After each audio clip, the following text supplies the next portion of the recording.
So we've been going through a series that has started on the identity. అయితే గుర్తింపు గురించిన ఒక శీర్షిక గురించి మనం నేర్చుకుంటున్నాం గత వారం నుంచి. And identity is there for each and every one of us wherever we are placed in life. మనం మన జీవితంలో ఎక్కడున్నప్పటికీ మనకంటూ ఒక గుర్తింపు అనేది ఖచ్చితంగా ఉంది. And all of us know it well. ప్రతి ఒక్కరికి ఇది ఖచ్చితంగా తెలుసు. Either you're placed as a designer, as an architect, or a doctor, or an engineer, or whatever might be your profession, may be a businessman as well, or an entrepreneur. మీ వృత్తి ప్రకారంగా ఏదో ఒక ఉద్యోగంలో కానీ వ్యాపారంలో కానీ మీకంటూ ఒక పేరు గుర్తింపు, మీరు ఈ వృత్తిని చేయవారు అనేసి ఒక గుర్తింపు అయితే ఉంది. So similarly, in Christ there is an identity that the Lord has given to you and to me. అట్టి తీరుగానే క్రీస్తులో కూడా మీకు నాకు ఒక గుర్తింపు అనేది దేవుడు ఇచ్చి ఉన్నాడు. Anybody needs pen, you can ask. I have a couple of them with me here. ఎవరికైనా పెన్ కావాలంటే చెప్పండి. Yes, brother also needs one.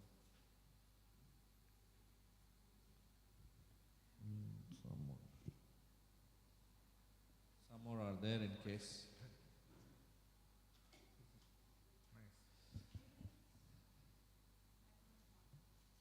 So that it would be helpful for us.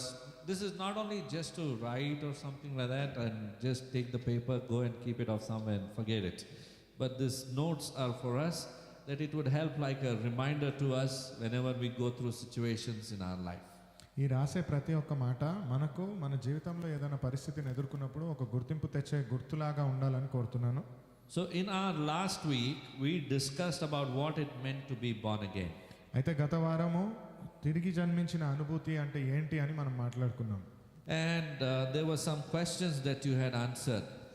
అయితే దానికి కొన్ని సమాధానాలు కూడా మీరు ఇవ్వడం అనేది జరిగింది. If you remember, I asked you this question: how many of you have the born again experience? మీలో ఎంతమందికి తిరిగి జన్మించిన అనుభూతి ఉంది అని. I ask you again today: how many of you have the born again experience? మిమ్మల్ని మళ్ళీ అడుగుతున్నాను ఈ రోజు, తిరిగి జన్మించిన అనుభూతి ఎంతమందికి ఉంది? So when I ask you, you have the born again experience, that means you have a testimony when and where, at what time in your life you met Jesus as your savior. అయితే ఈ అనుభూతి కానీ మీకు ఉన్నట్లయితే మీ జీవితంలో ఒక సాక్ష్యం ఖచ్చితంగా ఉంటుంది, ఎప్పుడు ఎక్కడ యేసు ప్రభువును మీరు ఎదుర్కొన్నారు అని.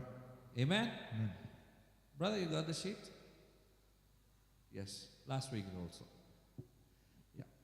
So all of us have to have this experience, a personal touch with the Lord. అయితే ప్రతి ఒక్కరికి ఆ క్రీస్తుతో వ్యక్తిగత సంబంధము అనేది అవసరము.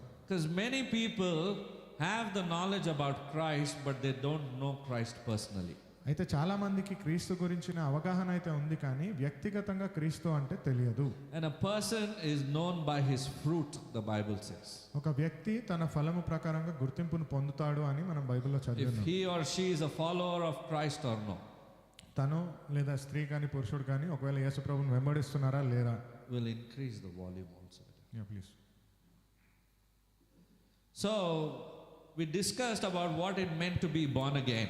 అయితే తిరిగి జన్మించిన అనుభూతి అంటే ఏంటి అని మనం మాట్లాడాము. Do you remember anything that మీకేమైనా గుర్తుందా ఇది? we learned last week?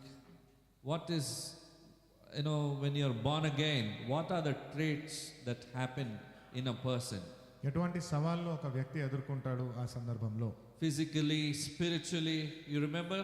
శారీరకంగా, మానసికంగా మీకు జ్ఞాపకం ఉందా? Okay, you remember about soul, spirit and body that we had learned? మనం మనస్సు గురించి మాట్లాడినాము, శరీరం గురించి మాట్లాడినాము, ఆత్మ గురించి మాట్లాడినాము. Do you remember anything? జ్ఞాపకం ఉందా ఇది? Okay. We learned about Christianity is a relationship but not a religion.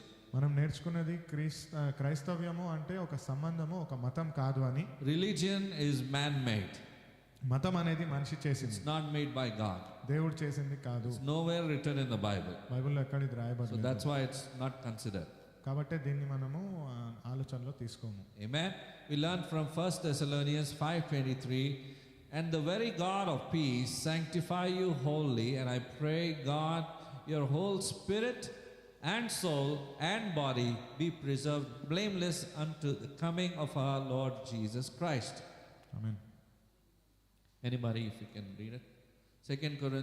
1 Thessalonians 5:23. సమాధానకర్తయగు దేవుడు మిమ్మల్ని సంపూర్ణముగా పరిశుద్ధపరచును గాక. మీ ఆత్మయు జీవమును శరీరమును మన ప్రభువైన యేసుక్రీస్తు రాకడయందు నిందారహితుడగు సంపూర్ణముగాను ఉండునట్లుగా కాపాడబడును గాక. Amen. Amen. Hallelujah. So here it's clearly written, I pray God that your whole spirit, soul and body be sanctified. అయితే సంపూర్ణముగా పరిశుద్ధపరచబడాలని మీ శరీరము మనస్సు ఆత్మ అని చెప్తున్నాను. So the day we accept Jesus Christ as our Savior, the Lord touches our spirit first and we are renewed over there. కాబట్టి ఎప్పుడైతే దేవుడు మనల్ని స్పర్శిస్తున్నాడో మన ఆత్మ ఒక నూతన ఉజ్జీవాన్ని పొందుకున్నట్లే. So your spirit becomes one with Christ's spirit. అయితే మీ ఆత్మ దేవుడి ఆత్మతో ఏకమవుతుంది. Now when it comes to soul, soul consists of the way that we think, we feel in our heart. There are many things, you know. We also tell we are being guided in a soulish way. It means basically you're operating in the flesh. ఇప్పుడు మనస్సు ఆత్మ అని చెప్పేటప్పుడు దేవుడి నడిపింపు ప్రకారంగా దేవుడు మాట్లాడాడు కాబట్టి నాకు ఆ ప్రేరేపణ కలిగింది, దాని ప్రకారంగానే ప్రవర్తించానని చెప్తాము. ఇది ఆత్మానుసారమే అయినప్పటికీ శరీర రూపేణ మనం ఆ క్రియను చేయాల్సిన అవసరం ఉంటుంది. So our soul is actually contains two elements, that is emotional and the mental part. కాబట్టి ఈ ఆత్మ అని చెప్పేటప్పుడు మానసికంగా ఒక పరిస్థితి ఎదుర్కొంటే ఇంకొకటి భావోద్వేగాల ప్రకారంగా ఉంటుంది అని But does the Bible say to walk in the spirit or walk in the soul? అయితే బైబిల్ చెప్పేది ఆత్మ ప్రకారంగా వెళ్ళాలనా లేదా మనస్సు ప్రకారంగా వెళ్ళాలనా? Spirit. Galatians chapter 5 verse 16 says to walk in the spirit and not to fulfill the lust of the flesh. అయితే గలతీయుల అధ్యాయము 5:16 ప్రకారంగా ఆత్మానుసారంగా ముందుకు వెళ్ళాలి కానీ శరీర రూపేణ తృప్తిపరచడం కాదు అని. So we have to be guided by the Spirit of God to live this life that we are living. దేవుడి ఆత్మానుసారంగా మనము ఈ యొక్క జీవితాన్ని జీవించాలి అనేది ప్రేరేపణ. Hallelujah. So when we operate in our emotional, you know, our emotions sometimes overtake what the Spirit of God wants to speak. కొన్నిసార్లు దేవుడి ఆత్మ ఏదైతే మాట్లాడాలనుకుంటుందో దానికి అతిక్రమణగా మన మనస్సు కొన్నిసార్లు ప్రేరేపణ ప్రకారంగా సొంత మాటలు కూడా మాట్లాడుతుంది. Our mind sometimes overtakes the will of God. కొన్నిసార్లు మన ఆలోచనలు దేవుడి యొక్క చిత్తాన్ని దాటుకొని ముందుకు పోతాయి. We pray thy will be done, but we sometimes do my will be done. మనం ప్రార్థిస్తాం దేవా నీ చిత్తం జరుగును గాక అని, కానీ కొన్నిసార్లు మనం నా చిత్తమే జరుగును గాక అన్నట్లుగా ప్రవర్తిస్తాం. And we say, God bless this. దేవా దీన్ని ఆశీర్వదించు అని దేవుడిని అడుగుతాం. So everything that we speak, are we guided by the Spirit of God or by our own self? We need to rethink. అయితే ప్రతిదీ జరిగేదాన్ని మనం దేవుడి చిత్తానుసారంగా చేస్తున్నామా లేదా మన సొంత ఆలోచనల ప్రకారంగా చేస్తున్నామా అనేది మనం ఆలోచించాలి. Because one clear sign that God is guiding you is He will guide you through His word. ఎందుకంటే ఒక సూచిక ఏంటి అంటే దేవుడు మిమ్మల్ని నడిపిస్తున్నాడు అంటే ఆయన వాక్యానుసారంగానే మిమ్మల్ని నడిపిస్తాడు. His yes will be a yes, His no will be a no. ఆయన అవును అంటే అది అవును అని. No recommendations work over there.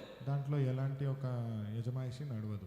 Even if 100 times we plead, He will not change because He knows His will for you is perfect. It is good for your benefit.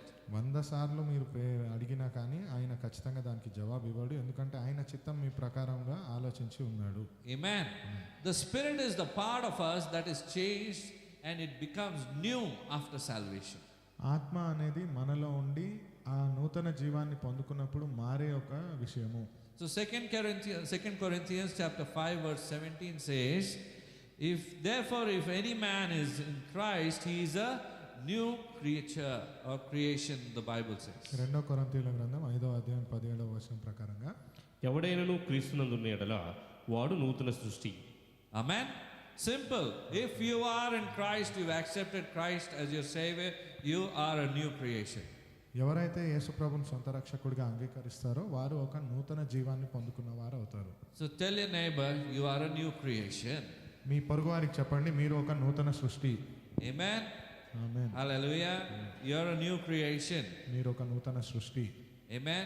So you have to be guided by the Spirit of God. You have to be guided by the Word of God. The soul part has to be taken care and nurtured with the Word of God. కాబట్టి దేవుడి వాక్యం నుంచి మీరు జ్ఞానాన్ని సంపాదించాలి, నడిపింపును సంపాదించాలి. మన ఆత్మ అభివృద్ధి అనేది వాక్యానుసారమై ఉండాలి. Amen. Amen. So I won't go to the questions part because that will again altogether become another part one message only. But there are some questions that you need to answer for yourself, those of us especially who were not here in the last week.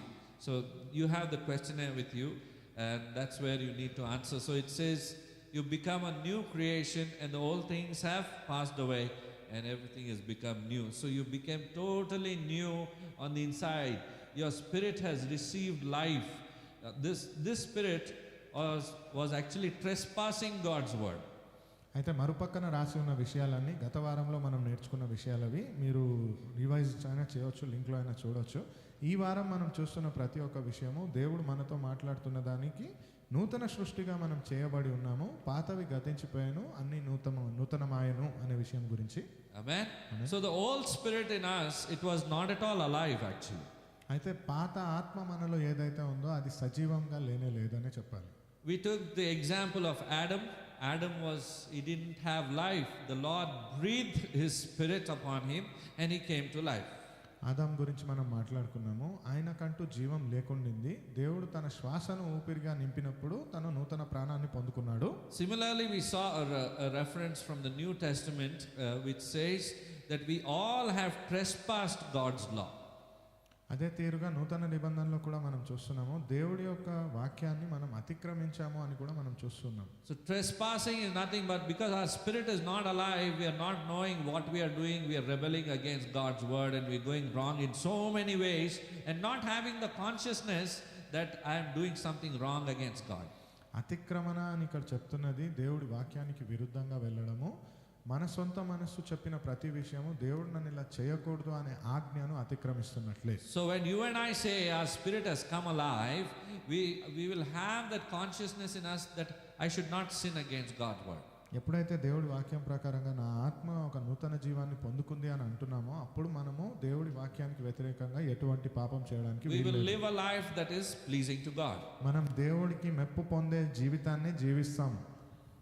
Amen. Amen. Yes, we would like to love the Lord, and our life should be an example for others also, other believers as well, that would guide them towards the Lord. మనం దేవుడినే ప్రేమిస్తాము. మన జీవితం, మన ప్రవర్తన ఎలా ఉంటుంది అంటే దేవుడి ప్రేమను చూపిస్తూ ఇతరులను కూడా దేవుడి వైపు నడిపించే మాదిరిగా ఉంటుంది. Ephesians chapter 2 verse 1 we read, and he made alive who were dead in trespass and sins. This is the reference that we've been through. ఎఫ్సీల గ్రంథం 2వ అధ్యాయం 1వ వచనం మనం చదువుకున్నట్లయితే, మీ అపరాధముల చేతను పాపముల చేతను మీరు చచ్చిన వారి ఉండగా ఆయన మిమ్మల్ని క్రీస్తుతో కూడా బ్రతికించెను. Amen.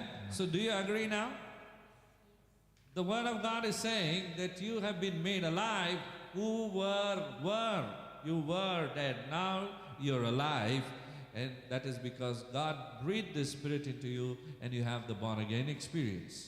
సరిగ్గా లోతును అర్థం చేసుకున్నట్లయితే పునరుద్ధారణ అనుభూతి ఎటువంటిది అంటే అతిక్రమణ మరియు పాపంలో మరణించిన మిమ్మల్ని నూతన జీవాన్ని మీకు ఇచ్చినట్లే. So death in the Bible doesn't mean ceasing to exist. It literally means separation. అయితే బైబిల్ గ్రంథం ప్రకారంగా మరణము అని అంటే జీవముగా మరణం పొందడం కాదు, దేవుడి నుంచి వేరైపోవడాన్ని మరణము అని చెప్తున్నాము. Amen. Hallelujah. So there is nothing called as ceasing to exist. It's just a matter of separation from the Lord. అంటే సజీవుడిగా లేడు అని చెప్పడానికి లేదు, ఇక్కడ దేవుడి నుంచి వేరవుతున్నారు అని అర్థం. What do you think can separate us from God? మీకు ఏమనిపిస్తుంది, ఏది మనల్ని దేవుడి నుంచి దూరం చేయగలదు?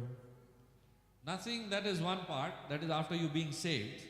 And before that, yes, sin separates us from God. Amen. రక్షణ పొందిన తర్వాత అని కాదు, ఏది దేవుడి నుంచి దూరం చేయగలదు అంటే పాపము ఒక విషయము. Yes. So that's why the wages of sin is death, but the gift of God is eternal life through Christ Jesus. అందుచేతనే మనం వాక్యంలో చదువుతుంటాం, పాపానికైన మూల్యము మరణము, జీతము మరణము, అదే దేవుడిలో ఉంటే నిత్య జీవాన్ని పొందుతాం. So when the Spirit of Christ is living in you and He's alive, He's speaking to you, you are having a relationship with Him, you are hearing His voice, you will choose to do that which is not, sinful. You would not want to fall in sin. కాబట్టి దేవుడు ఒకవేళ మిమ్మల్ని పాపం నుంచి రక్షించినాడు, నూతన జీవాన్ని ఇచ్చాడు అంటే తిరిగి మీరు పాపంలో పడాలనుకోరు, ఆ దేవుడిలో నూతన జీవాన్ని పొందుకోవాలని అనుకుంటారు. Even if the whole world is sinning, would you like to sin? పూర్తి ప్రపంచంలో పాపం జరుగుతున్నప్పటికీ మీరు పాపం చేయాలని అనుకుంటారా? You know, I used to, when I was young, my father used to give me an example, though he was not saved there, but the example still works in our lives, you know, some of their experiences that they share with us. If the whole world is going and jumping into the well, will you go and jump? మా నాన్నగారు చిన్నప్పుడు అడిగే ప్రశ్న ఇది, ఇప్పటికీ అది వర్తిస్తుంది. పూర్తి ప్రపంచం వెళ్ళి బావిలో దూకుతుందంటే నువ్వు కూడా వెళ్ళి బావిలో దూకుతావా? Whole world is lying, you would like to lie. పూర్తి ప్రపంచం అబద్ధాలు మాట్లాడుతూ ఉంది అంటే మీరు అబద్ధం మాట్లాడాలనుకుంటారా? Whole world is living in its own patterns of sin.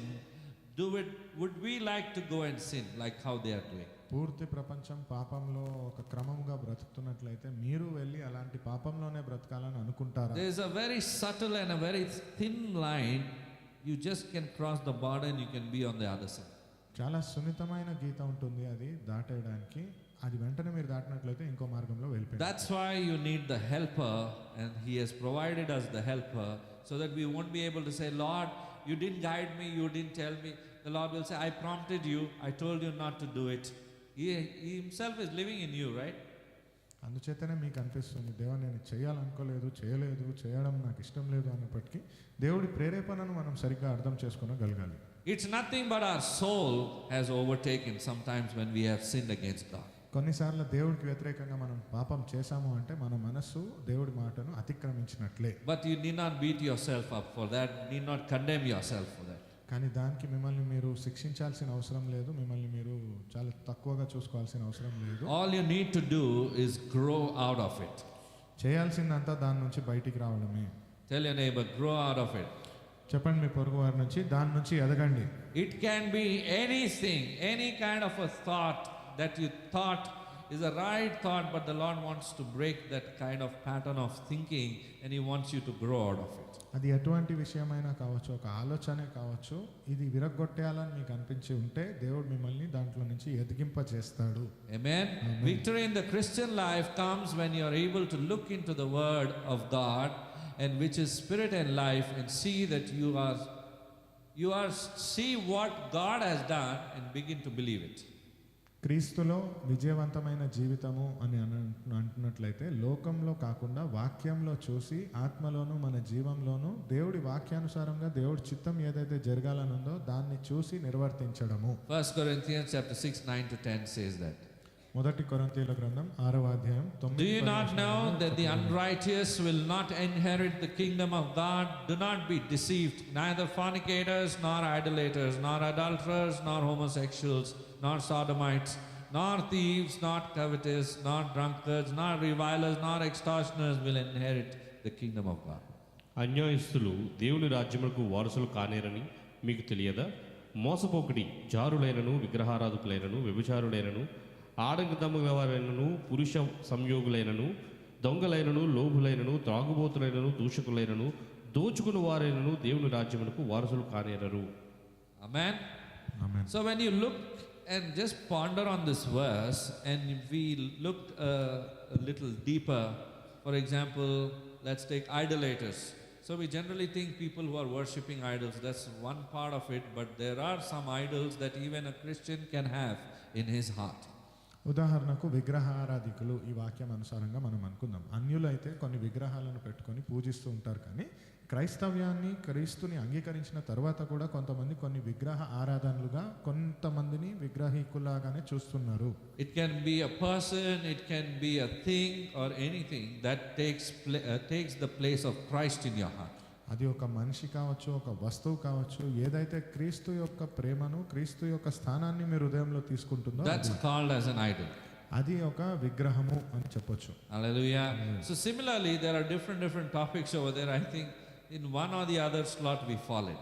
అట్టి తీరుగానే ఎన్నో రకాలు ఉన్నాయి, దాంట్లో ఏదో ఒక దాంట్లో మనకు వర్తిస్తూనే ఉంటుంది. That's why we need a savior. అందుచేతనే మనకు ఒక రక్షకుడు కావాలి. That's why it is not by our deeds, my deeds, or that we can make it to heaven.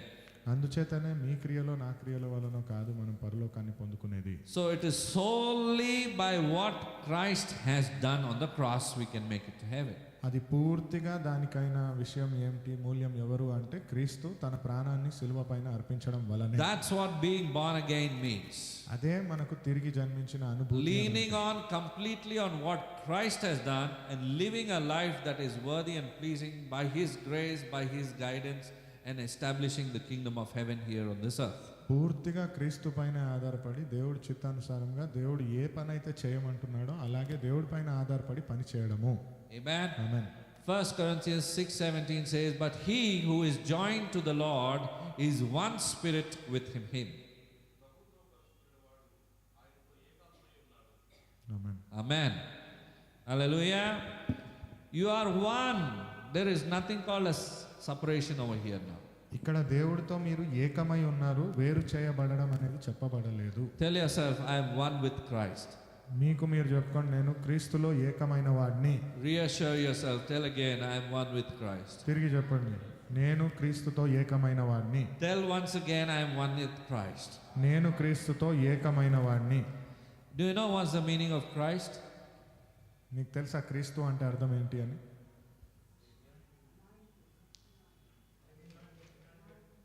The anointed one. అభిషేకం పొందినవాడు. Jesus is Savior. Savior, the only anointed Savior.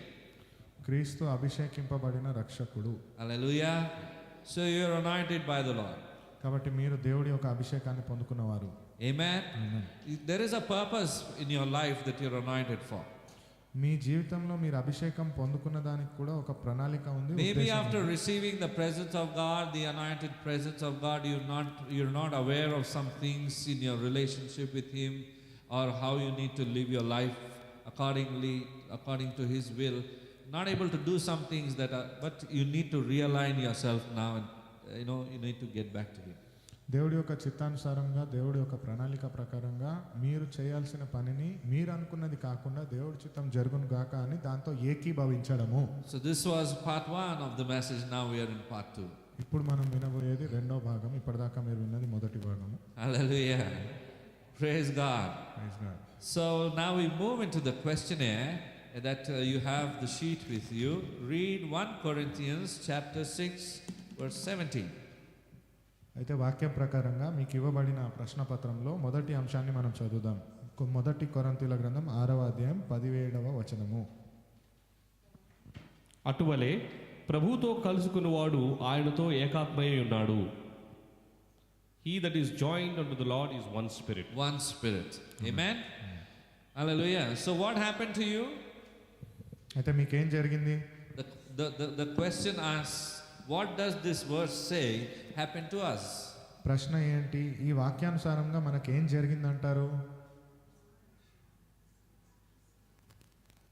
Just now we read the verse, that it is in your handout. The answer is in your handout. In the verse itself, 1 Corinthians chapter 6 verse 17, it is written that you have joined with the Lord and you become one in spirit. అయితే వాక్యానుసారంగా మీరు దేవుడితో ఏకమై ఒక్క ఆత్మగా ఉన్నారు. So you need to write, our spirits have been joined unto the Lord. కాబట్టి రాయాలి అక్కడ, మన ఆత్మ దేవుడితో ఏకమై ఉంది. Amen. Amen. Your spirit is joined with the Lord. మీ ఆత్మ దేవుడితో ఏకమై ఉన్నది. Or the Lord is joined with your spirit. లేదా దేవుడు వచ్చి మీ ఆత్మతో ఏకమై ఉన్నాడు.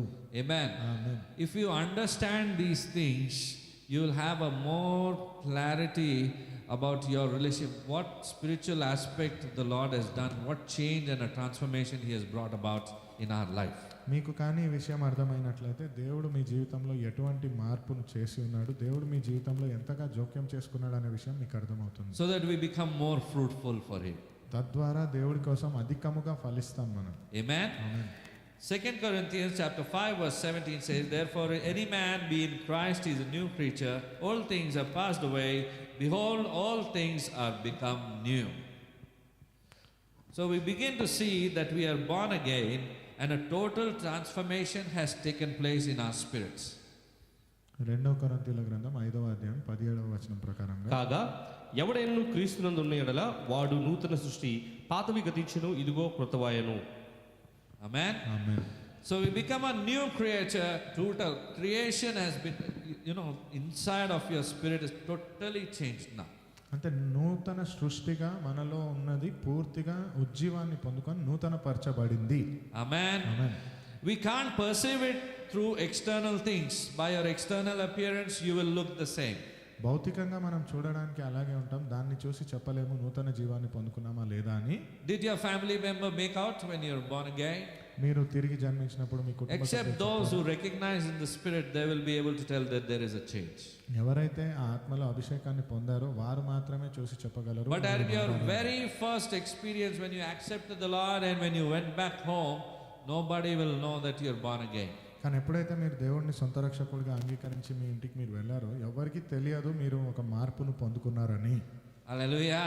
Unless, it's because the spirit has been changed, not the outward being. ఎందుచేత అంటే ఆత్మ మారింది, శరీరం మారలేదు. Amen. What an amazing work, the Lord does. ఎంత అద్భుతమైన పని కదా దేవుడు చేసేది. Hallelujah. When you're changed on the inside, then slowly the change begins, and then in the coming days, and as your relationship gets stronger with the Lord, it is shown on the outward being. అయితే క్రమక్రమంగా ఈ మార్పు అనేది మీకు కనిపిస్తుంది. ఎలాగైతే మీరు జీవిస్తూ ఉన్నారో దాని ద్వారా క్రీస్తు మీలో ఉన్నాడు అనే విషయం తెలుస్తుంది. Hallelujah. Our emotions change. So many things about us begins to, the soul part begins to change. మన భావోద్వేగాలు మారుతాయి, ప్రవర్తన మారుతుంది, ఆత్మ మారుతుంది అధికంగా. But in the spirit, there is a total transformation. It's totally done. కానీ ఆత్మలో పూర్తి మార్పు ఉంది, పూర్తిగా మారిపోతుంది. Let's move to question 4 and 5. 4 మరియు 5 ప్రశ్నలు చదువుదాం. You want to answer 2 and 3? 2, 3 చెప్తారా? Ephesians chapter 3 verse 17. It's there in your handout. That Christ may dwell in your hearts by faith, that ye, being rooted and grounded in love. So what does Christ now dwell in? He is rooted, the Bible says. You can read it. క్రీస్తు మీ హృదయములలో విశ్వాసం ద్వారా నివసించినట్లుగాను తన మహిమైశ్వర్యం చొప్పున మీకు దయచేయవలనని మీరు దేవుని సంపూర్ణత యందు పూర్ణులగునట్లుగాను. The Bible says that Christ is rooted in your heart. కాబట్టి అక్కడ క్రీస్తు ఎక్కడ ఉన్నాడు అనే ప్రశ్నకు బైబిల్లో చెప్పబడి ఉంది, క్రీస్తు మీ హృదయంలో నాటుకొని ఉన్నాడు. Amen. Amen. And how does this happen? ఎలా అవుతుంది ఇది? By faith in your born again experience. You ask the Lord to come into your heart. Amen. Amen. విశ్వాసం ప్రకారంగా దేవుడు మీ హృదయంలో ఉన్నాడని మీరు విశ్వసిస్తున్నారు గనుక. The day you accepted the Lord in a genuine way, there are some duplicate kind of experiences that they don't mean it genuinely from their heart, so that salvation experience doesn't last for long. It's just for a temporal moment, and that's why the Bible gives examples about the seeds sown on fertile ground, on a thorny ground. You remember the story the Lord had shared in the Bible? కాబట్టి అది హృదయం అనుసారంగా అని మనం చదివి ఉన్నాము, కథలలో కూడా మనం చదివి ఉన్నాము. ఏ భూమిలో అయితే విత్తనం నాటబడి ఉందో దాని స్వభావం ప్రకారంగా అది ఫలించును అని. But the one who genuinely accepted the Lord, he will treasure the Lord more than anything else that this world can offer. కానీ ఎవరైతే దేవుడిని చాలా వ్యక్తిగతంగా పొందుకొని సొంతము అని స్వతంత్రించుకుంటారో ఆ లోకంలో వారు దాన్ని అనుభవించగలరు. And your born again experience will allow you to enter into the heavenly gates. మీరు పొందుకున్న పునరుద్ధరణ అనుభవం ప్రకారముగా మీరు పరలోకాన్ని చేరుకుందురు. So when you're asked what is it that will allow you to go into heaven, is you need to share your born again experience. Most of us say Jesus. So why I'm saying this is many of the people say Jesus, but not all of them will have the genuine experience and relationship with the Lord. ఇది నేను ఎందుకు చెప్తున్నాను అంటే మీ మొదటి అనుభవం ఏంటి దేవుడితో అంటే క్రీస్తు అని ప్రతి ఒక్కరు చెప్తారు యేసు ప్రభు గురించి, కానీ ఆ పేరును ఉచ్చరించి సాక్ష్యం చెప్పిన ప్రతి ఒక్కరికి అంత పవిత్రమైన అనుభూతి ఉంది అని మనం చెప్పలేము. Hallelujah. So you need to have that beautiful experience that you had with the Lord. కాబట్టి దేవుడితో ఉన్న ఆ నూతన అనుభవాన్ని మీరు ఖచ్చితంగా పొంది ఉండాలి. Amen. Question 4. 1 John chapter 5 verse 12. Who must we possess to have salvation? He that hath the Son hath life, and he that hath not the Son of God hath not life. అయితే 4వ ప్రశ్న అక్కడ ఉన్నట్లుగా మీరు చదివినట్లయితే ఎవరిని సొంతం చేసుకోవాలి మనము రక్షణను పొందుకోవాలి అంటే మొదటి దేవుని కుమారుని అంగీకరించువాడు జీవము గలవాడు, దేవుని కుమారుని అంగీకరింపని వాడు జీవము లేనివాడు. Amen. మొదటి So you యోహాను need 5వ to అధ్యాయం have 12వ వచనం. Hallelujah. So you need to have the Son, Jesus Christ, as your Savior in your heart. అయితే దేవుని కుమారుడును అంగీకరించడము మీ హృదయంలో ఇది జరగాలి అనేది విషయము. Question 5.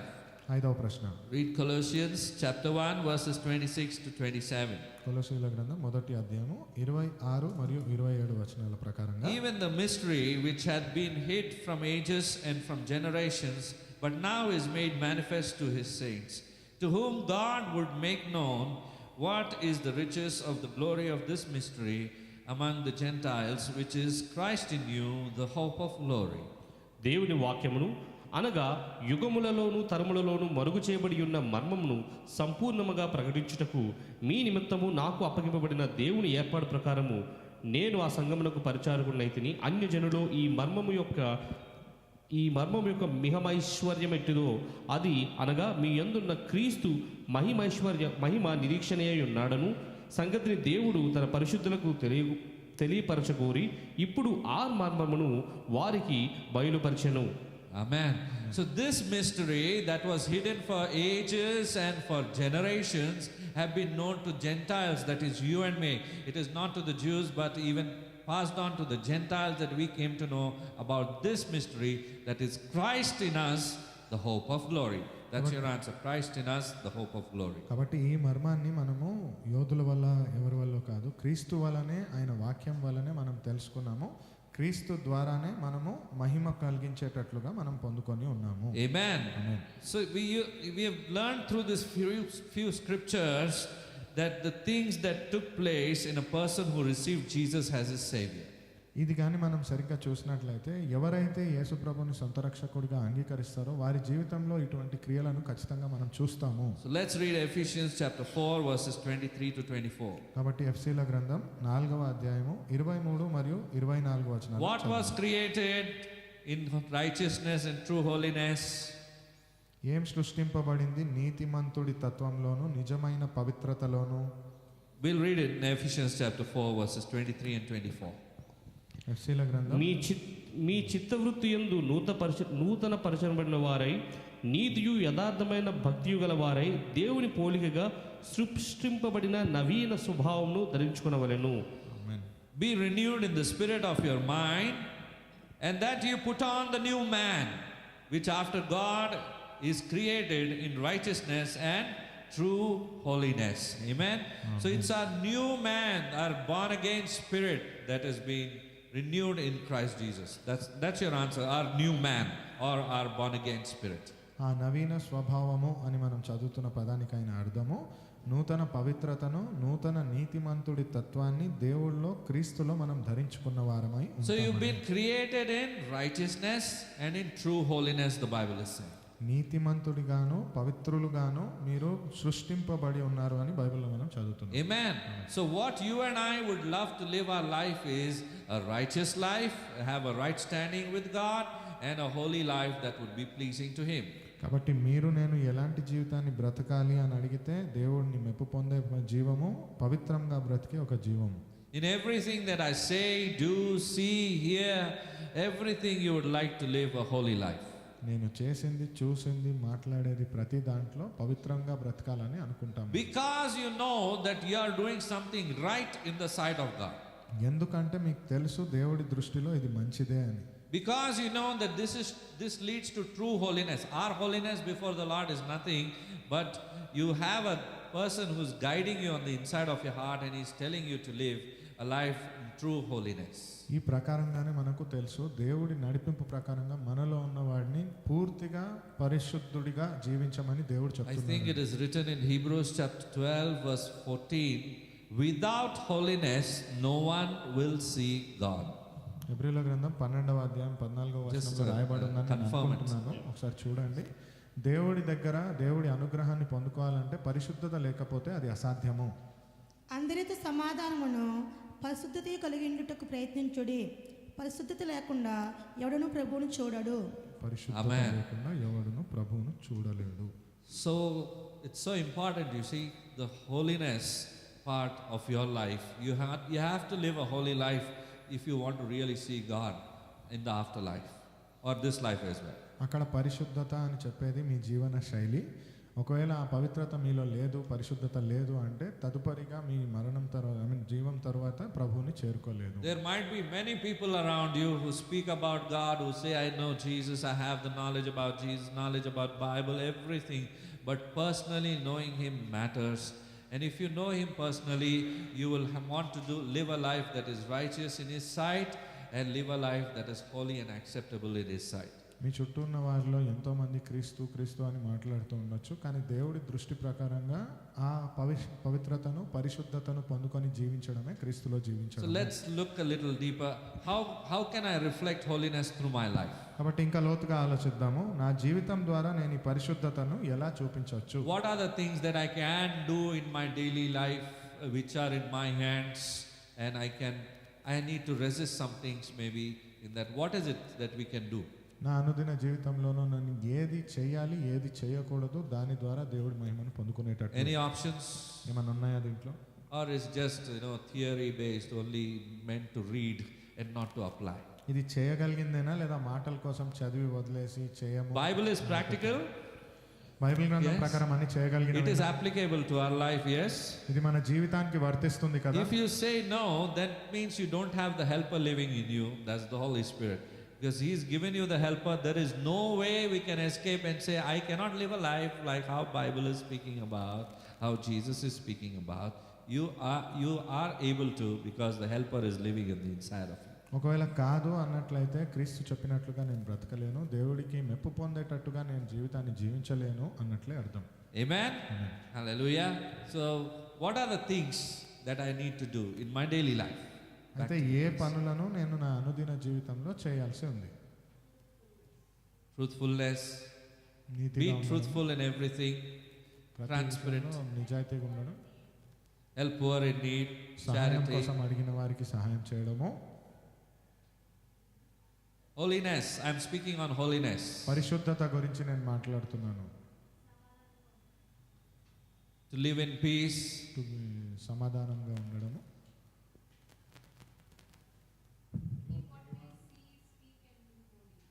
Yes. ఏం By our చూస్తున్నాము, seeing, ఏం by our మాట్లాడుతున్నాము, speaking, hearing. ఏం వింటున్నాము. Because our body is the temple of the Holy Spirit. ఎందుకంటే మన శరీరము యెహోవా యొక్క మందిరము. Yes. Being truthful. Our actions. మన క్రియలు. Very important part, doesn't have a bone. చాలా ముఖ్యమైనది. Yes. With our tongue. మన నాలుక చేత. Very important, isn't it? This is the place where most of the times we can sin. నాలుక ద్వారానే ఎన్నోసార్లు మనం పాపాన్ని చేస్తాము. This is the time where we can sin. కళ్ళ ద్వారా ఎన్నో పాపాన్ని seeing. చూడగలము. Yes? Because most of the time, as long as our eyes are blinking and it's open, it's always capturing something or the other, and it tends to, give us information all the time. So wherever our eyes are turning to, it's just giving you information. So all the time you're being fed with information. కళ్ళు ఏదైతే చూస్తున్నాయో దాన్ని ఒక చిత్రంగా గుర్తుగా మార్చి మన ఆలోచనలోనే పెడతా ఉంది. ఏదైతే ఒక క్రమంగా మనం చూస్తున్నామో దానికైన విషయాన్ని మనం బోధించుకుంటూనే ఉన్నాం. Amen. Hallelujah. So we need to control so many things that whatever comes in front of us may not be necessary that we should see. కాబట్టి మన కంటిని మనం అదుపులో ఉంచుకోవాలి. ఏదైతే మన నేత్రాల ముందు వస్తున్నాయో ప్రతిదాన్ని చూడాల్సిన అవసరం లేదు. Whatever is happening before us may not be necessary that we should step in and we should give our opinion on it. ఏదైతే మన కళ్ళ ముందు జరుగుతుందో ప్రతి దాంట్లో మనం అడుగుపెట్టి మనం ఒక సలహా ఇవ్వాలని కానే కాదు. Whatever we are listening may be truthful, may not be truthful. మనం వినే ప్రతిదీ నిజమైనది కావచ్చు, నిజం కాక కూడా It can be a second opinion, third opinion, and by the time it comes to our ears, we don't know how many opinions. ఇది ఎన్నో అభిప్రాయాలుగా మారొచ్చు, మొదటిది, రెండోది, మూడోదిగా. Are you getting the point? ఆలోచిస్తున్నారా? You and I are called to live a life of wisdom. మీరు నేను జ్ఞానము చేత జీవించబడడానికి This is పిలువబడిన how we can operate in wisdom. ఈ తీరుగానే మనము జ్ఞానముతో You and ప్రవర్తించగలము. I are called to live a holy life. మీరు నేను ఒక పవిత్రమైన This is జీవితాన్ని how we can బ్రతకాలని operate in holiness in small little ways. But above all, The holiness of Christ he is the best model for us on which we can depend upon. ఈ తీరుగానే మనము దేవుడి పైన పడగలము. ఆయన మీద ఆధారపడ్డట్లయితే మనకి ఇవన్నీ ఏది వర్తించదు. That's why you've been given the Holy Spirit. అందుచేతనే మీకు పరిశుద్ధాత్మ సహాయకుడిగా ఇవ్వబడ్డాడు. He is holy. Be holy because I am holy, the Lord says. ఆయన పరిశుద్ధుడిగా ఉండండి ఎందుకంటే నేను పరిశుద్ధుడునను అని చెప్పి ఉన్నాడు. Amen. Does that mean that you shouldn't get married? దాని అర్థం మీకు వివాహం జరగకూడదనా? You should get married. మీరు వివాహం Because చేసుకోవాలి. sometimes people have a different sense when it comes to holiness. They want to be sanctified, don't want to get married also. That's not the thing. But God has ordained it for every person to be married. చాలా మంది చెప్పే మాట ఎట్లా ఉంది అంటే ఇది బ్రహ్మచర్యలో ఉండిపోవాలి, వివాహం చేసుకోకూడదా, మీరు ఒంటరిగానే ఉండాలా అంటే దేవుడి చిత్తానుసారంగానే వివాహం అనే వ్యవస్థను కూడా ఏర్పరచబడి ఉంది. Amen. Amen. So let me use a few scriptures. I think we read Ephesians chapter 4 verse 24. Yes, we read Ephesians chapter 4 verse 24. ఈ కొన్ని వచనాలను చదువుకుందాం. నీతియు యథార్థమైన భక్తియు గలవారై దేవుని పోలికకు సృష్టింపబడిన నవీన స్వభావమును ధరించుకొనవలెను. So the Bible actually speaks about two kinds of righteousness here. ఇక్కడ రెండు రకాల నీతిమంతుడి తత్వము అని మనం చదువుతున్నాం. There is righteousness that you produce out of your own actions, out of your own way of thinking. మీ క్రియలు మీ ఆలోచనల ప్రకారంగా సృష్టించబడిన ఒక నూతన నీతిమంతుడి And the way we maintain our relationships with everyone. మనం ఇతరులతో ఎలా సత్సంబంధాలని కలిగి ఉన్నాము అనేది ఇంకోటి. And if you don't live right, your boss will fire you.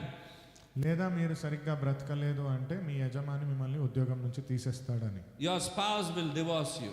లేదా మీ జీవిత భాగస్వామి మీకు విడాకులు ఇవ్వచ్చు. So you need to have your own righteousness. కాబట్టి మీకు అంటూ స్వనీతి అనేది ఉండాలి. God, however, accepted you based on your external righteousness or on your internal righteousness. అయితే దేవుడు మిమ్మల్ని మీరు భౌతికంగా చూడడానికి ఎంత నీతిమంతులుగా ఉన్నారని అంగీకరించాడా లేదా లోపల నుంచి మీరు ఎంత Let's నీతిమంతులుగా read. ఉన్నారు అనేది అవసరం. It's in question number 7. 7వ ప్రశ్నలో అది ఉంది, చదువుదాం దాన్ని.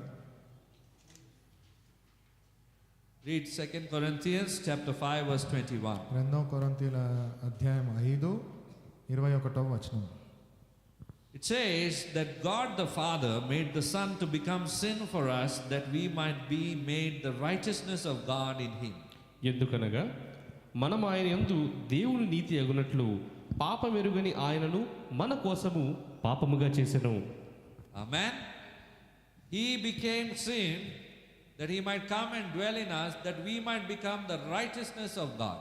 ఆయన పాపముగా మారింది, మన పాపాలకు ప్రతిగా ఆయన ఆ శిక్షను మూల్యాన్ని తీసుకొని మనల్ని దేవుడితో శుద్ధీకరించి ఉన్నాడు. So the righteousness of Jesus far exceeds the righteousness what a human can try to live in. అయితే యేసు ప్రభులో ఉన్న నీతి అనేది మనిషి జీవించడానికి ఎన్నో రెట్లు అధికమైన నీతిమంతుడు. So my righteousness will not work before God. కాబట్టి నా నీతిమంతుడి స్వభావము దేవుడి ముందు పనిచేయదు. God the Father sees the righteousness of Jesus and he approves us. దేవుడు మనిషి యొక్క నీతిని యేసు ప్రభు ద్వారానే చూసి దానిని అంగీకరిస్తాడు. So you have literally received the righteousness of God in you. కాబట్టి నిజానికి ఇక్కడ పరిశీలిస్తే దేవుడి యొక్క నీతిని మీలో మీరు పొందుకున్నవారే. Tell yourself, I have received the righteousness of God in me. మీకు మీరు చెప్పుకోండి, దేవుడి యొక్క నీతిమంతుడి స్వభావాన్ని నేను పొందుకొని ఉన్నాను. Amen. Amen. Now tell your neighbor, you have received the righteousness of God in your me heart. పొరుగు వారికి చెప్పండి, దేవుడి యొక్క నీతిని మీ హృదయంలో మీరు పొందుకొని ఉన్నారు. Amen. Amen. It is not any ordinary righteousness ఇది ఒక సామాన్యమైన నీతిమంతుడి లక్షణం అని that చెప్పండి. comes and goes as per feelings. ఏదో భావోద్వేగాల ప్రకారంగా వచ్చి వెళ్ళి Like how human beings feel and they operate in relationship. It is not as per feeling, but is by what the word of God says, and it is forever. Amen. మనిషి ప్రకారంగా కాదు, ఇది చూసింది వాళ్ళ క్రియను చూసి కాదు, ఇది దేవుడి చిత్తానుసారంగా జరిగేది. So this righteousness, when it operates through you, guides into holiness. కాబట్టి ఈ యొక్క పరిశుద్ధత మీలో ఎప్పుడైతే ప్రవహిస్తుందో అది పవిత్రతమైన మార్గంలోకి నడిపిస్తుంది. And the Bible says true holiness. నిజమైన నీతిమంతుడి లక్షణము. Amen. Amen. We aren't going into righteousness, we are already made righteous. మనం పవిత్రమైన మార్గంలో నీతిమంతుడి మార్గంలో వెళ్ళి ఉన్నాం గనుక మనం నీతిమంతులుగా తీర్చిదిద్దబడి ఉన్నాము. Tell yourself, I'm made righteous. మీకు మీరు చెప్పుకోండి, నేను నీతిమంతుడిగా తీర్చబడి I ఉన్నాను. am made righteous నేను నీతిమంతుడిగా తీర్చబడి through the ఉన్నాను blood of Jesus. క్రీస్తు యేసు యొక్క రక్తము చేత. Amen. Amen. Hallelujah. If you're covered by the blood of Jesus, you're righteous in the sight of God the Father. మీరు దేవుడి యొక్క రక్తం చేత కప్పబడి కడగబడి ఉన్నట్లయితే దేవుడి యొక్క నీతిలో మీరు ఉన్నట్లే. But remember one thing, this does not give you license to sin. అయితే ఇది మీకు పాపం చేయడానికైనా ఒక లైసెన్స్ కాదు. Do everything when we come before Jesus, oh holy, holy, holy, holy. అన్ని పాపాలు చేసి దేవుడి ముందు వచ్చి పరిశుద్ధుడా పరిశుద్ధుడా అంటే కాదు. Hallelujah. Same tongue, same way of thinking on Monday, Tuesday, Wednesday, and again back on Sunday, holy, holy, holy. అదే నాలుక ఆదివారం రోజు పరిశుద్ధుడా పరిశుద్ధుడా అని మళ్ళీ తర్వాత సోమవారం మంగళవారం ఇంకా ఏం మాట్లాడుతున్నారు. You and I are all under the process of growing and becoming like Christ. కాబట్టి మీరు నేను ఎదగడము క్రీస్తులాగా అయ్యే ప్రక్రియలోనే మనం ఉన్నాము. But there are certain things that are embedded, that are sealed with the blood of Jesus. It's been done forever. You need to understand that. అయితే కొన్ని విషయాలు క్రీస్తు రక్తం ప్రకారంగానే దానిలో మనం ఉండాలి అనేది ఒక అంగీకారము. Hallelujah. So there is no inadequacy in you. You cannot say I have something less. You are weak. That's why, Lord, I am weak, Lord. You are strong, Lord. That's why I am sinning, Lord. Again and again I am going and smoking, Lord, every day. And I come and tell, sorry, Lord. అయితే మీలో ఎటువంటి లోపం లేదు. ఈ లోపం చెప్పి దేవుడా నువ్వంటే నీతిమంతుడవు, నిజమైన వాడవు, నువ్వంటే పాపాన్ని జయించగలవు, నా వల్ల కావట్లేదు దేవా, కాబట్టే నేను వెళ్ళి పాపం చేశాను, ఇది చేశాను, అది చేశాను, అయితే ఇప్పుడు నన్ను క్షమించేసే అని చెప్పడానికి వీల్లేదు. అప్పుడప్పుడు తాగుతుంటారు. I will consume alcohol at rare times. బలహీనంగా ఉన్నాను. I am weak in my spirit lord. Hallelujah. So that does not work like that. If you have received true salvation, you will be delivered of all these habits.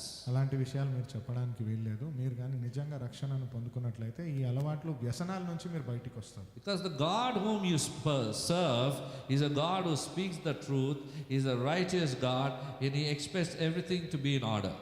అయితే ఏ దేవుడినైతే మీరు మోకరిస్తున్నారో లోబడుతున్నారో ఆయన మీకు ఈ అన్ని విషయాలను జయించినవాడు, జయించడానికి శక్తినిచ్చువాడు.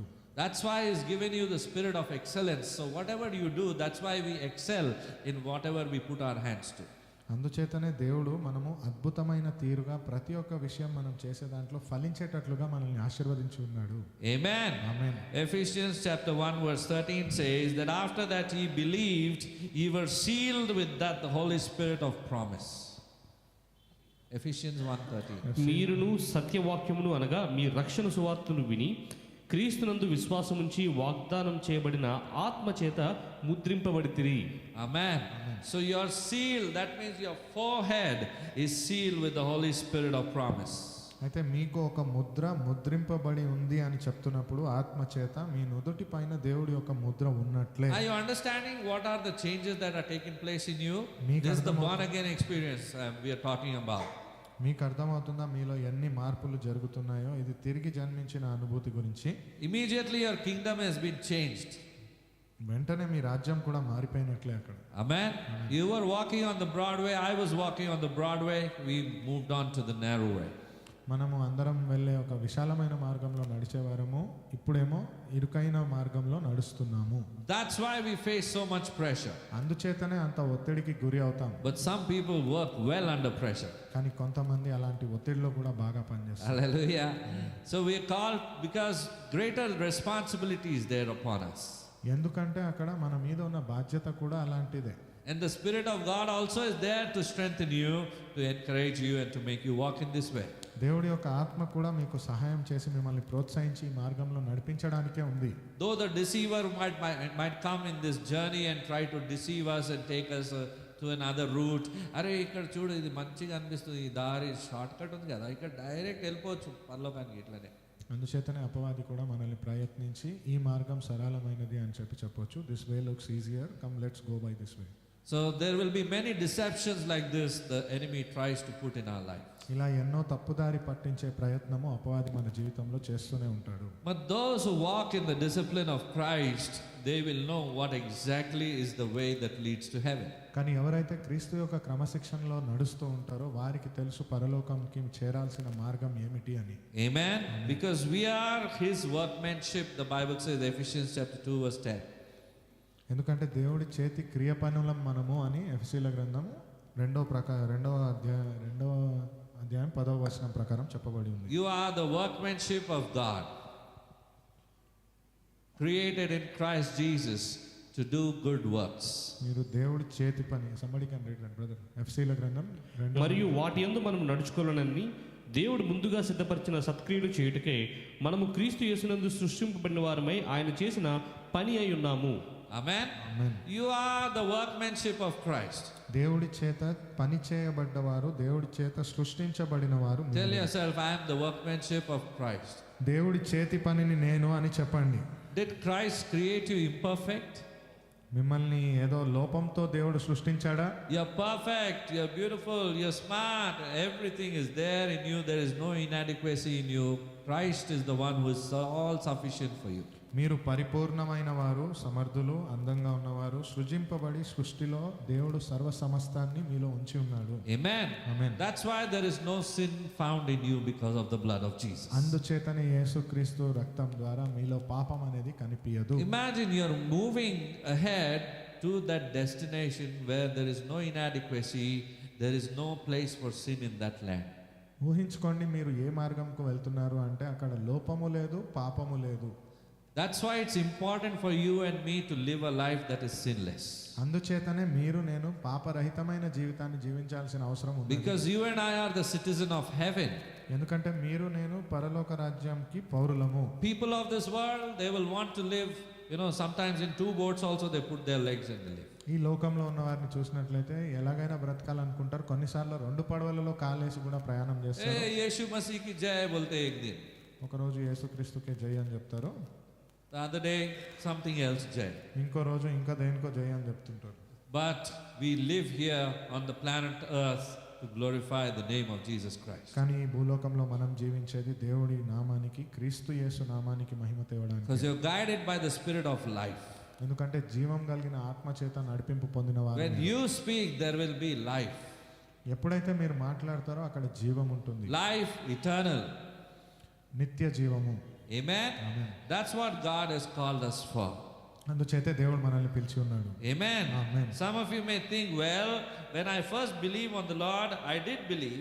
I was totally forgiven, cleansed, and everything was fine. But since the time I have sinned, I have failed miserably.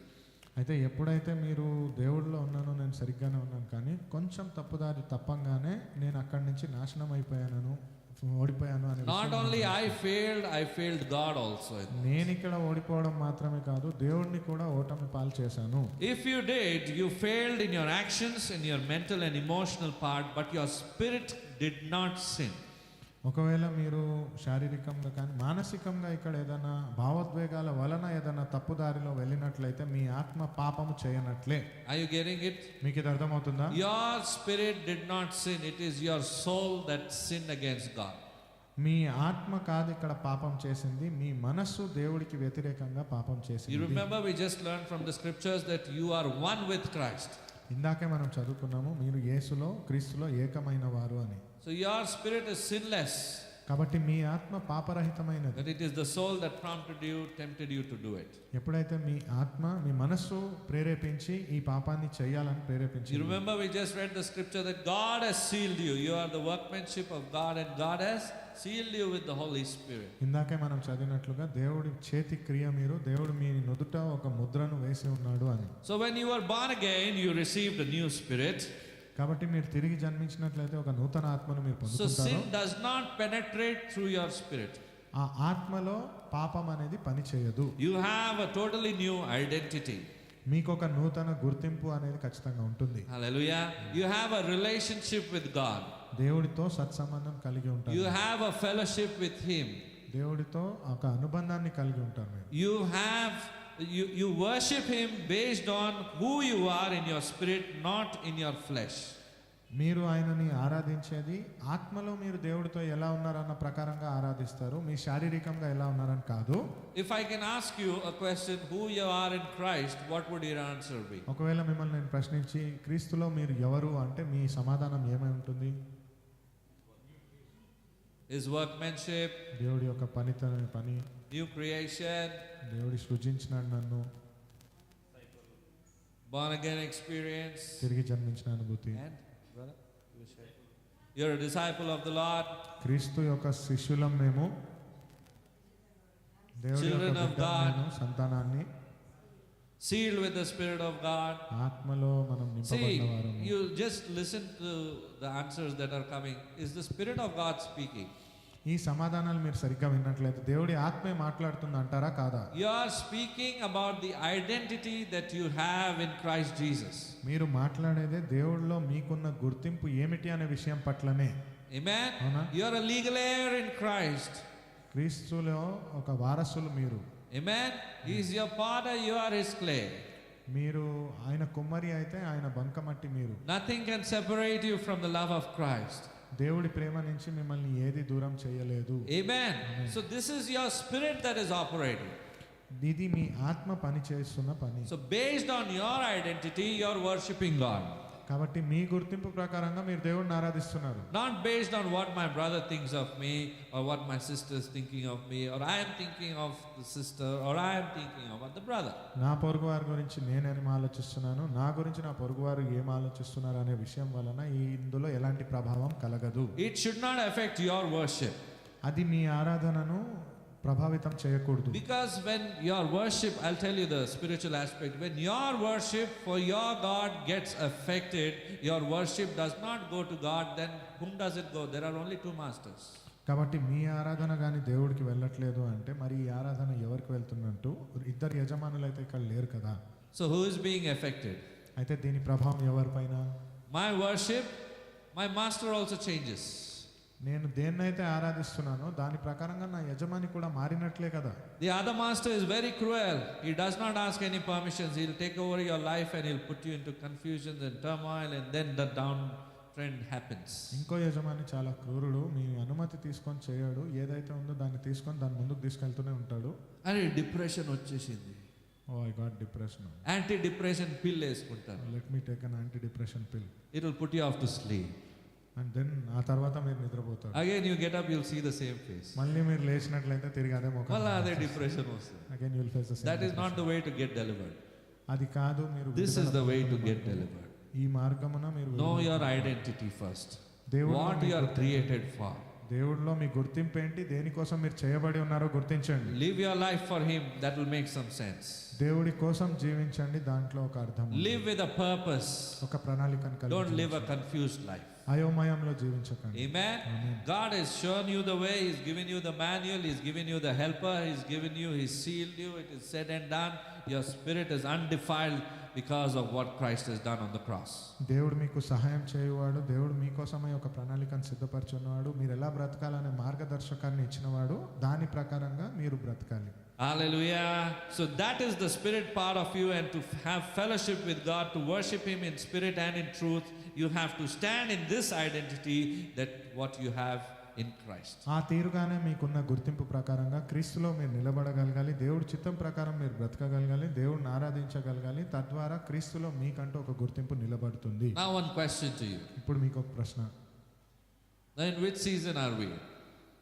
ఏ కాలంలో మనం ఉన్నాం? You're sitting in AC, maybe you'll feel cool here, but outside it is summer. వేసవి కాలం ప్రారంభమైంది. Yes, we are in summer season. Okay? So, a question goes to you. Do you remember the story about the woman at the well at Samaria? మీకు ఈ సమరయ కథ స్త్రీ వేసవి గురించి. కాలంలో ఈ కథ మీకు గుర్తుందా? ఒక స్త్రీ, ఎవరైతే సమరయ స్త్రీ ఆ బావి దగ్గర ఉందో. So, was it summer that Jesus was asking her for water? తనేనా యేసు ప్రభు వెళ్ళి నీటి కోసం అడిగిన స్త్రీ? Was it summer season that Jesus asked the woman at the well at Samaria? Was it summer season that he was thirsty? క్రీస్తు యేసు ఎండాకాలంలోనే అక్కడ దప్పిక కలిగి ఆ స్త్రీ దగ్గర, సమరయ స్త్రీ దగ్గర వెళ్ళి నీరుని అడిగాడా? The Bible does not specify any exact season. బైబిల్లో ఏ ఒక్క కాలం వేసవి కాలమా అని చెప్పబడలేదు. You read the story in John chapter 4 verses 1 to 26. It is after you going home, not here. మీరు ఇంటికి వెళ్ళిన తర్వాత యోహాను సువార్త 4వ అధ్యాయం 1 నుంచి 26 వచనాల దాకా వెళ్ళి చదవచ్చు మీరు ఈ కథని. However, some details suggest that it might have been warm. Warm. చాలా విషయాల ప్రకారంగా అక్కడ వేడిగా వెచ్చగా ఉండి ఉండొచ్చు. ఆ కాలంలో క్రీస్తు యేసు నీటిని అడిగాడేమో. John chapter 4 verse 6 says that Jesus sat by the well about the 6th hour. That means around noon time he sat near the well. అక్కడ రాయబడిన ఉన్న ప్రకారంగా యోహాను సువార్త 4వ అధ్యాయం 6వ వచనం ప్రకారంగా అప్పటికి ఇంచుమించుగా 12 గంటలు ఆయను. And this was an unusual time for a woman to come at the well and fetch water. ఆ బావి దగ్గర వచ్చి నీరు తీసుకెళ్లేది అది ఒక అసాధారణమైన సమయమే. Because mostly they would collect water in the morning or in the evening time. ఎందుకంటే చాలా మంది చేసేది ఏంటి, ఉదయకాలం కానీ సాయంత్రకాలం కానీ వెళ్ళి నీరుని తెచ్చుకుంటారు. To avoid the heat. ఎండను తట్టుకోకుండా ఉండడం. So the woman may have come at this time to avoid some social interactions with anybody. అయితే ఈ సమయంలో వచ్చింది అంటే అక్కడ ఎవరితో సంభాషణ చేయకుండా ఉండాలని. So the first point is at the 6th hour it happened, that is around noon time. దాదాపుగా ఇంచుమించు 12 గంటల సమయంలో ఇది జరిగింది. The second point is Jesus was weary and thirsty. రెండో విషయం యేసు ప్రభు అలసిపోయి దప్పికతో ఉన్నాడు. The passage mentions that Jesus was tired in his journey and asked for water, which could indicate that it was a warm weather. అక్కడ చెప్పబడి ఉన్నది చాలా అలసట ఉంది, యేసు ప్రభు అక్కడ ఉన్న వాతావరణం ప్రకారంగా దప్పికతో ఉన్నాడని. Hallelujah. And this took place in Samaria. It's a region where generally the weather or the climate is warm. ఇది ఎలాంటి ప్రాంతంలో జరిగింది అంటే సామాన్యంగా వెచ్చగా ఉండే ప్రాంతం అది సమరియా అనేది. So we can't say for sure that it was summer, but it was warm. ఎండాకాలం అని చెప్పలేం కానీ కొంచెం తీవ్రత ఉష్ణోగ్రత పెరిగే ఉందని చెప్పాలి, వెచ్చగా ఉందని చెప్పాలి. The details suggest that it was a hot day. ఆ రోజు ఉష్ణోగ్రత ఎక్కువగా ఉంది అనే చెప్పాలి. Hallelujah. So today is a hot day outside.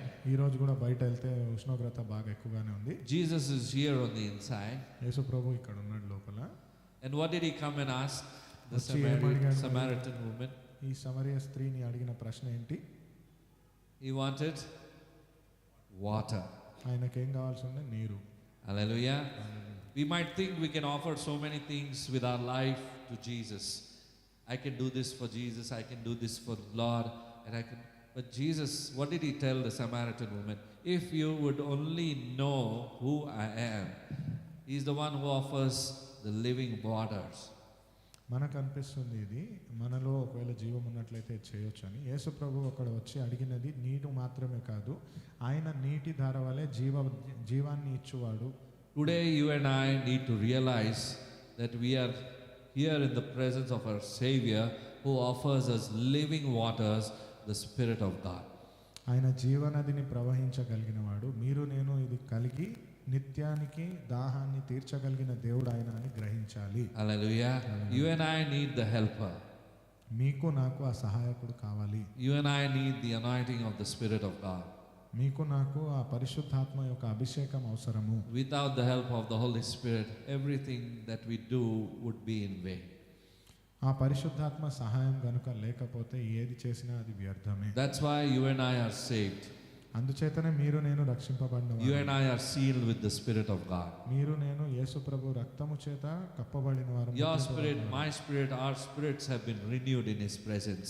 మీ ఆత్మ నా ఆత్మ దేవుడి యొక్క సన్నిధిలో నూతనపరచబడి ఉంది. He has breathed His life into you. ఆయన జీవాన్ని ఊపిరిని మీలో నింపి ఉన్నాడు. Amen. So you need to understand this and respond to His love today. కాబట్టి ఇది అర్థం చేసుకొని ఆయన ప్రేమకు మీరు స్పందించాలి. Amen. Hallelujah. Those, John chapter 4 verse 14 says, those who drink the water I give will never be thirsty again. It becomes a fresh bubbling spring within them, giving them eternal life. నేనిచ్చు నీళ్లు త్రాగువాడెప్పుడు దప్పికొనడు, నేను వానికిచ్చు నీళ్లు నిత్య జీవనకై వానిలో ఊరితే నీటి బుగ్గగా ఉండునని ఆమెతో చెప్పాను. I just want you to hold on for a moment. Just close your eyes. If you sense the presence of the Spirit of God in this place, and you feel that you are the one who is in need of this living water, it is between you and the Lord. It is you who need to pray and ask the help of the Holy Spirit. Maybe you've grieved the Spirit of God, or you've grieved the Lord by your sinful life that we've been living in. But this is the time and opportunity that the Lord gives to us where we can repent and turn to Him. ఒక్క క్షణం ఆగి మనమందరం మన ఆత్మ పరిశీలన ప్రకారంగా దేవుడు ఇక్కడ ఉండి మనకు ఆ నిత్య జీవాన్ని ఇచ్చే నీటి ధారను మనలో నింపుతున్నట్లయితే దానికోసం ప్రార్థిద్దాం, అడిగి తీసుకుందాము. ఈ అవసరత ఉన్నట్లయితే అది మీకు దేవుడికి మధ్యలోనే ఆ నిత్య జీవాన్ని పొందుకునేటట్లుగా మీరు ఆగాలని కోరుతున్నాము. As we move now into the time of communion, to the Lord's Supper, the Lord's table that is set before us, the Lord wants us to examine our hearts and that we would openly come before Him at the cross and surrender our weaknesses or whatever it might be, the sin that you've been thinking about in your mind now or in your heart now, or we might have been operating in the soul and not in the spirit. And this is the opportunity that we can get the divine exchange from the Lord and receive His grace in our life. అట్టి తీరుగానే బల్లారాధనలో వెళ్ళే ముందు మనల్ని మనం పరిశీలించుకొని దేవుడి యొక్క ఈ నిత్య జీవాన్ని మనం కోల్పోయే విషయాలు మనం ఏం చేస్తున్నాం, మనలో ఉన్న ఆలోచనలేంటి, మనం చేస్తున్న పాపాలేంటి, మనం ఏ క్రియలను చేస్తున్నామని ఒకవేళ బలహీనతతో మనము ఇబ్బంది పడుతున్నట్లయితే దేవుడి దగ్గరే ఆ బలహీనతను అప్పజెప్పి ఆయన శక్తిని మనం పొందుకొని బల్లారాధనలో పాల్గొందాం. God bless you, and may your identity in Him continue to remain the same and continue to get stronger and stronger. దేవుడు మిమ్మల్ని దీవించును గాక. క్రీస్తు యేసులో మీ యొక్క గుర్తింపు అనేది అధికముగా బలము పొందుకొని మీరు అధికమైన ఆశీర్వాదాలను పొందుకొనుదురు గాక. If you are born again and have accepted the Lord as your personal Savior, you can partake in the Holy Communion. మీరు కానీ తిరిగి జన్మించినట్లయితే యేసు ప్రభువును